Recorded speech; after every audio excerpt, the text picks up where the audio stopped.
Let's move to the situation between the US and Iran, with the regime talking up the prospect of a diplomatic solution. Meanwhile, this weekend, the special envoy Steve Witkoff suggesting Tehran should have capitulated by now. Let's first get a sense of what Ambassador Rach had to say. This is the foreign minister in Iran. He's told CBS News today he thinks there is a good chance of an agreement avoiding conflict.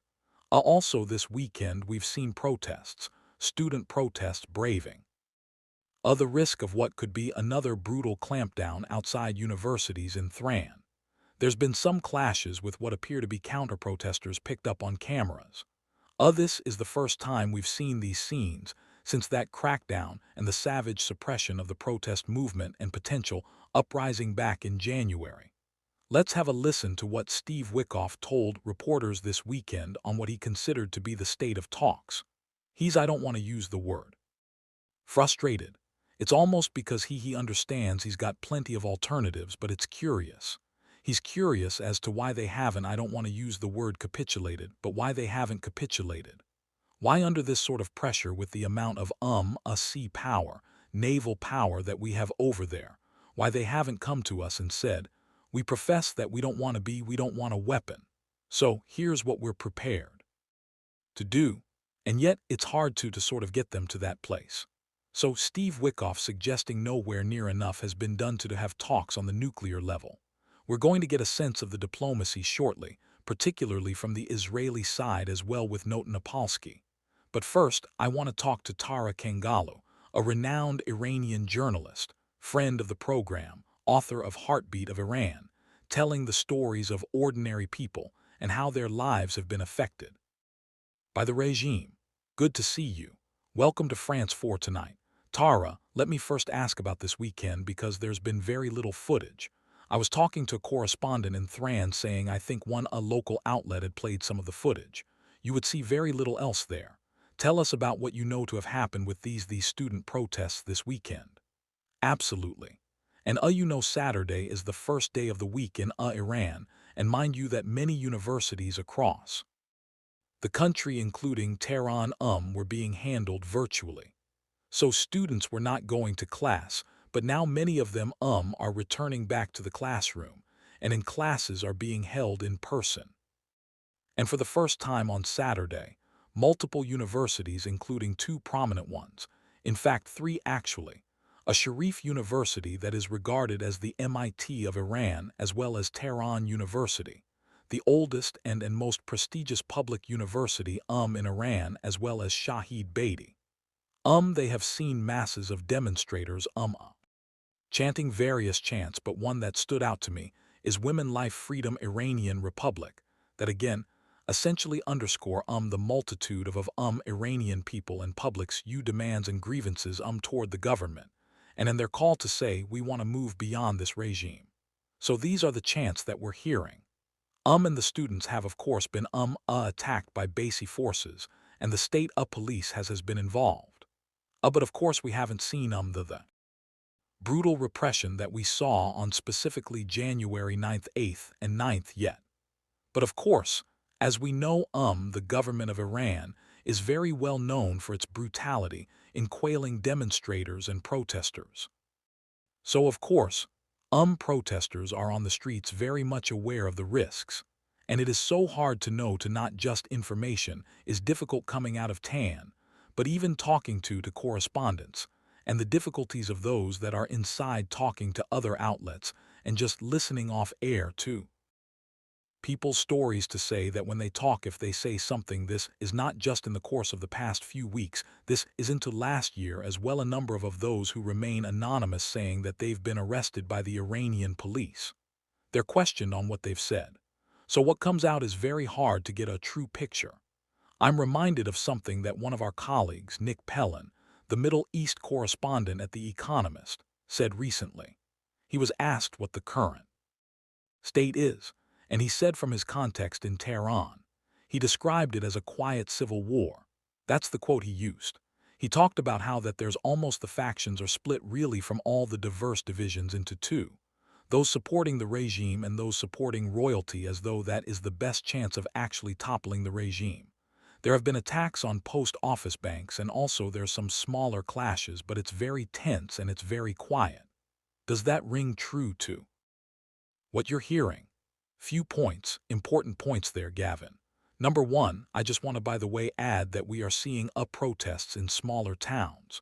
Some of the towns that really were the epicenter of the mass protests that we saw in December, and then January, including Abden and and then we are continuing to see these protests there that are once again being quelled.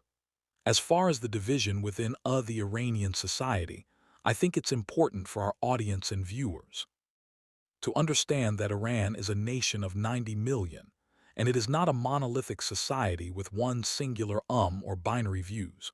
Right. You certainly have the small percentage of the Iranian population that is in support of the regime, primarily for their security and financial gain and the ties that they have to the system, and of course to an extent the ideology, and the rest, the majority of the public, is very much anti-regime, and then they want that change. And within that some as you mentioned, are supporters of the Mr. Pahlavi, the son of the ousted monarch. Some are not. And so within, those who are anti-regime, exists various viewpoints as well. But categorically, Gavin, what unites the majority of the Iranian people is that they no longer want this regime. And you mentioned the stifling of voices, because again, this is in some ways a police state where people are very much fearing speaking with foreign journalists.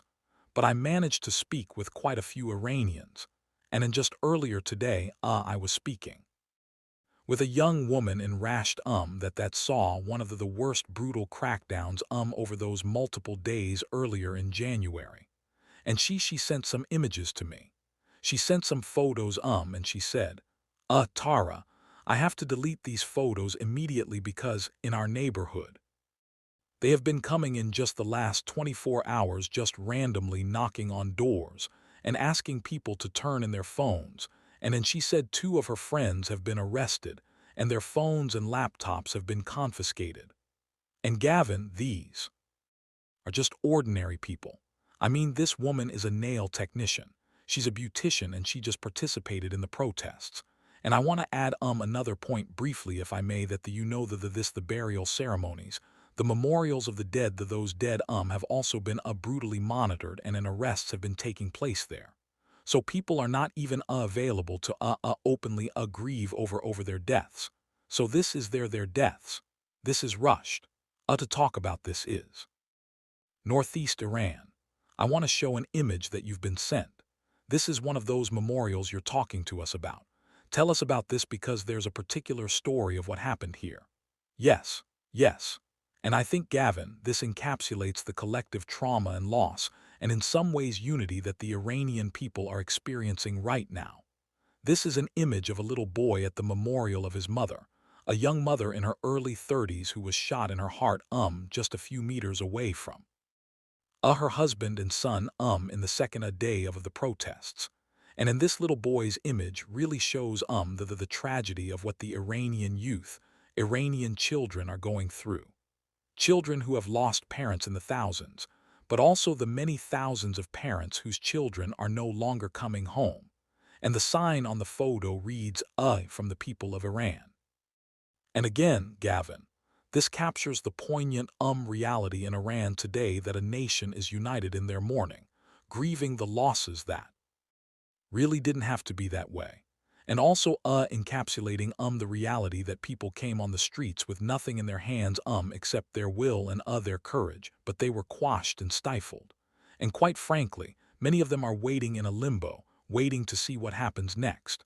So, we have this fleet off the coast not far from the Iranian coast on the Gulf of Ammon. And it's a fleet that is comparable with the size of the pre-invasion of Iraq. And this has been made public and made as an ultimatum as well. So, we're still waiting for President Trump to decide whether it's diplomacy or military action. I want to quote this to you. This is an anonymous Iranian human rights activist who got in touch with me. She spent 3 years in Evin prison, a notorious prison in Iran, for comments on Instagram, she said, and a film that she'd made. She says this about President Trump. She says, this is a man, quote, who incited the people who are now victims who went out onto the streets a month ago, John Wayne rhetoric that our guns are ready and loaded. I would say Mr. Trump has blood on his hands for this, having incited a revolutionary movement. It's amateur diplomacy. People I know, friends went to the streets thinking what he said that help is coming and it didn't. What do you make of that? Absolutely. And this is a sentiment that I'm also hearing from many Iranians across the board. People who are in some ways anticipating a strike, but also people who don't want any form of military intervention. And Gavin, to an extent. This is reminding me of Obama's red line that was drawn during Assad's brutal chemical attacks in Syria, and nothing came of it.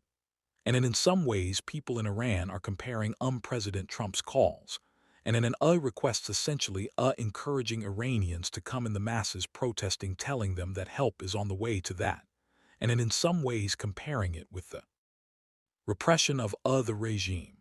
You know, they are very well aware that they're caught in between the lunacy of a dictatorship, of a theocracy, and interests and policies of the United States.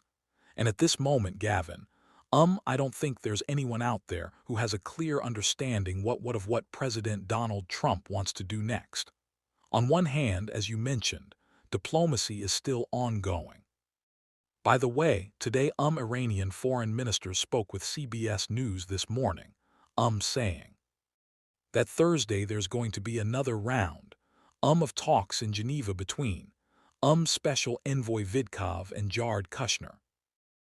So yes, diplomacy is ongoing, but at the same time, we are hearing every single day that US might strike. US might strike, and that is something that Iranians are experiencing, that is adding to their current state of anxiety of not knowing what's next for a nation that again is still in mourning, and is quite frankly, according to a woman that I spoke with, is living perhaps its darkest days in Iran's modern history. We look at the pros and cons and the ethics we've talked about before of whether the US strikes or not and what it would do. One of the things that, when it comes to the Pentagon game theory and war game in this, which will that they have and will be ongoing, what happens next if you can take out Ayatollah Khamenei. You start to crumble the regime. It relies on figures within that regime, turning as well and working with the West visibly on a smaller level. Perhaps what we've seen in Venezuela, that would be one possible war-gamed outcome. This might be a difficult question to answer to, but from have you had any sense within context that you know that there is a something within the government, there is a movement to suggest that that would be feasible.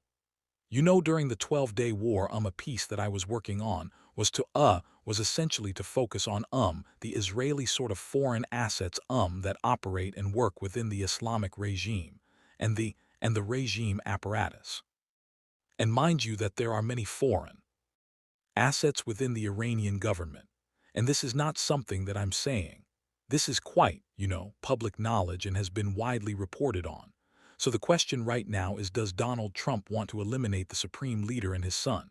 By the way, this was reported just 24 hours ago that that's also a possibility. But what comes next? The figures that I often think about are Ali Buff, Larjani, and also Sham Khani.